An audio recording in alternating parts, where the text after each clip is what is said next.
Hai, saat ini Anda sedang mendengarkan seri pengharapan hidup terbitan Our Daily Bread Ministries. Yuk kita simak.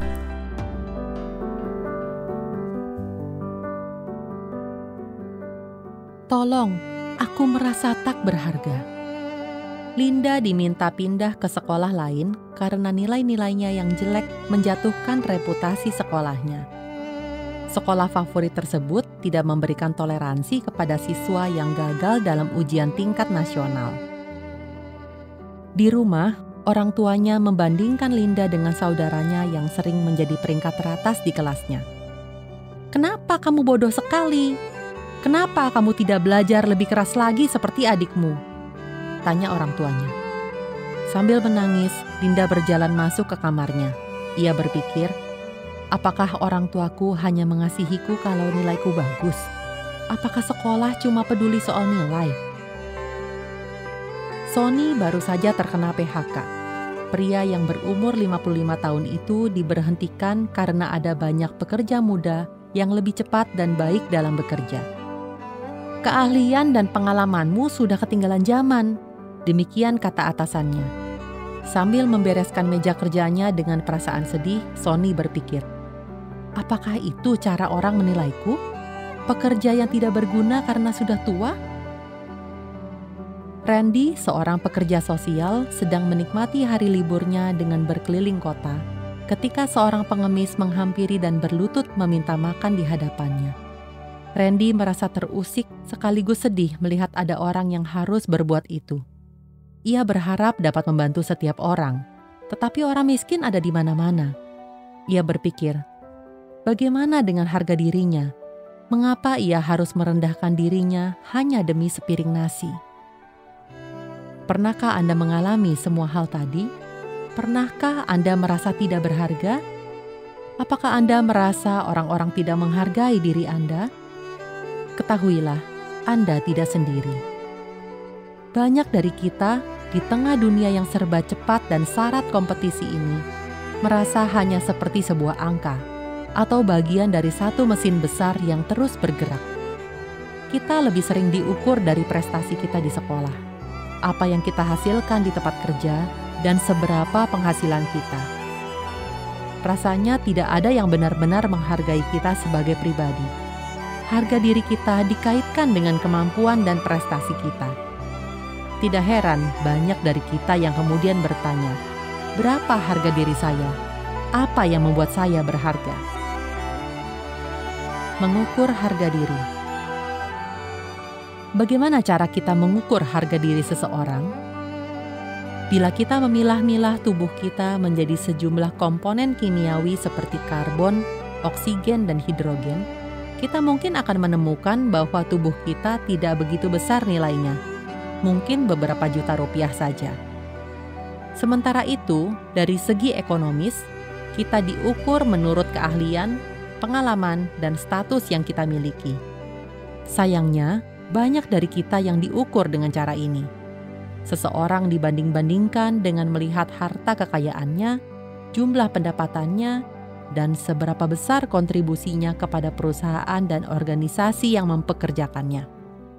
Namun, bagaimana bila kita tidak memiliki keahlian, kemampuan, atau talenta yang diinginkan orang? Bagaimana bila kita tidak kaya, menarik, karismatik, atau bertalenta? Bagaimana bila kita biasa-biasa saja? Lalu bagaimana dengan bayi, pengungsi, dan narapidana yang tidak punya apa-apa dan sering dianggap bukan siapa-siapa di dunia ini? Bagaimana dengan orang-orang yang sudah tua, cacat, atau melarat? Apakah mereka berharga? Setiap orang berharga. Bila Anda mengambil selembar uang, misalnya lembaran Rp100.000, Anda akan melihat nilai uang tersebut tidak bergantung pada keadaannya. Nilai uang tersebut intrinsik atau sudah terkandung di dalamnya. Entah uang kertas itu sudah lama atau masih baru, kotor atau bersih, nilainya tetap sama. Pikirkanlah kebenaran ini. Setiap manusia adalah seperti uang itu. Harga atau nilai diri kita yang sebenarnya tidak bergantung pada faktor-faktor luar. Bagaimana penampilan kita, seberapa baiknya kita, apa saja yang telah kita lakukan atau apa yang mampu kita lakukan. Baik kita kaya, cakap, elok rupa atau tidak, setiap dari kita memiliki nilai intrinsik. Meskipun kita mengalami jatuh miskin, menua, cacat, atau sakit yang seakan merenggut martabat kita sebagai manusia, hidup kita tetap bernilai. Bila pernyataan ini sulit Anda terima, coba pikirkan tentang arti seorang bayi bagi ibunya. Kasih ibu yang begitu besar kepada anaknya tidak datang dari apa yang dapat dilakukan sang anak terhadapnya. Ia mengasihi anaknya semata-mata karena bayi itu adalah miliknya. Bila Anda merasa terlupakan dan tidak berharga, bila Anda merasa tidak ada yang peduli kepada Anda, ketahuilah bahwa Anda sungguh berharga dan Anda sangat berharga bagi satu pribadi. Mungkin ini hal yang mengherankan, terutama bila Anda merasa belum pernah dikasihi apa adanya. Bolehkah kami menceritakan tentang satu pribadi yang menganggap Anda sangat bernilai? Bolehkah kami memperkenalkan Anda kepada dia yang melihat Anda sebagai seseorang yang sangat istimewa? Begitu berharganya Anda sampai dia bersedia mati demi Anda. Namanya Yesus.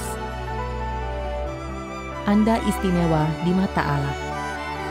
Alkitab yang dipercaya orang Kristen sebagai firman Allah menceritakan bagaimana Allah menciptakan manusia. Allah tidak saja menciptakan laki-laki dan perempuan untuk menikmati hubungan pribadi dengannya. Dia juga menciptakan setiap orang berbeda dan istimewa. Seseorang yang dekat dengan Allah pernah menyatakannya demikian.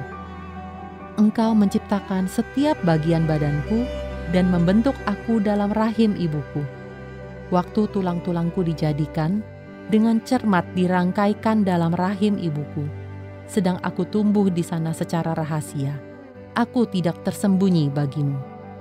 Dalam Mazmur 139 ayat 13-15 bahasa Indonesia sehari-hari. Karena Allah menciptakan dan mengasihi setiap dari kita, seperti orang tua yang baik mengasihi anaknya, Dia mempedulikan setiap orang secara pribadi. Dia peduli pada apa yang kita lakukan dan rasakan. Penulis yang sama juga mengatakan, Engkau tahu segala perbuatanku, dari jauh engkau mengerti pikiranku. Engkau melihat aku, baik aku bekerja atau beristirahat. Engkau tahu segala yang kuperbuat, bahkan sebelum aku berbicara, engkau tahu apa yang hendak kukatakan. Engkau mengelilingi aku dari segala penjuru, dan kau lindungi aku dengan kuasamu. Mazmur 139 ayat 2-5 dalam terjemahan bahasa Indonesia sehari-hari. Di mata Allah yang menciptakan kita, kita istimewa dan berharga. Tidak peduli status kekayaan, kesehatan, kebolehan, atau usia kita. Dia mengasihi kita apa adanya, karena kita ini miliknya. Yesus mati untuk dunia. Namun, mengapa kita masih merasa tidak berharga? Mengapa juga orang memperlakukan kita dengan buruk? Semua itu karena dunia ini tidak sempurna. Hal itulah yang mempengaruhi hubungan Allah dengan manusia dan hubungan antar manusia. Kedua hubungan yang rusak itu membuat kita tidak lagi merasa dihargai dan dikasihi. Namun, Allah ingin memperbaiki hubungan kita dengannya. Dia telah mengenal kita sebelum kita mengenalnya. Kini Dia ingin kembali menjalin hubungan dengan kita, untuk menunjukkan kepada kita bahwa Dia mengasihi setiap dari kita. Lebih dari 2000 tahun lalu, Allah datang ke dunia dalam wujud manusia bernama Yesus. Yesus datang untuk menunjukkan kepada kita bahwa satu-satunya jalan untuk menikmati hubungan yang telah dipulihkan itu adalah dengan percaya kepadanya. Saat Yesus hidup di dunia, Dia menunjukkan kepada kita bahwa Allah menghargai setiap jiwa dengan menjangkau dan melayani mereka, terutama orang-orang yang miskin, tertindas, tersingkir, dan terlupakan oleh masyarakat. Dia tidak menjadikan penampilan, kekayaan, status, atau kebolehan seseorang sebagai dasar hubungannya dengan mereka. Baginya, setiap pribadi sangat berharga dan berarti. Hari ini Dia menawarkan yang sama kepada kita semua dan kepada Anda. Maukah Anda percaya? Anda istimewa dan berharga bagi Yesus. Dia sangat rindu memulihkan identitas Anda sebagai ciptaannya yang berharga dan meyakinkan Anda bahwa Anda selalu berharga di matanya. Jika Anda mengenal Yesus dan percaya kepadanya, Anda akan menemukan bahwa harga diri Anda tidak lagi bergantung pada apa yang dipikirkan atau dikatakan orang. Harga diri Anda juga tidak ditentukan oleh seberapa besar kontribusi Anda di dunia. Namun, harga diri Anda datang dari kesadaran bahwa Anda sekarang adalah milik Allah. Bayangkan rasanya bila ayah Anda adalah seorang pemimpin yang sangat berkuasa. Itulah yang ditawarkan Yesus kepada Anda, yaitu status dan nilai diri yang Anda terima karena menjadi anak Allah. Betapa tenang dan aman diri Anda saat menyadari bahwa Anda adalah anak dari Allah Bapa yang kekal, Maha Kuasa dan Maha Pengasih. Anda akan dapat menjalani hidup dengan keyakinan diri karena Anda mengetahui bahwa Anda sangat dikasihi dan dihargai oleh pribadi yang lebih besar dari siapapun di dunia ini dan yang mempedulikan Anda secara pribadi. Sekalipun Anda menjadi anak Allah yang terkasih, tidak berarti semua masalah Anda langsung tuntas atau jalan hidup Anda selalu lancar. Namun, sebagai anak Allah, Anda mempunyai Allah Maha Kuasa sebagai Bapa, dan Dia telah berjanji untuk selalu menyertai dan menolong Anda di sepanjang hidup Anda. Jadi, maukah Anda mengenal Yesus? Terima kasih ya karena Anda sudah mendengarkan seri pengharapan hidup ini.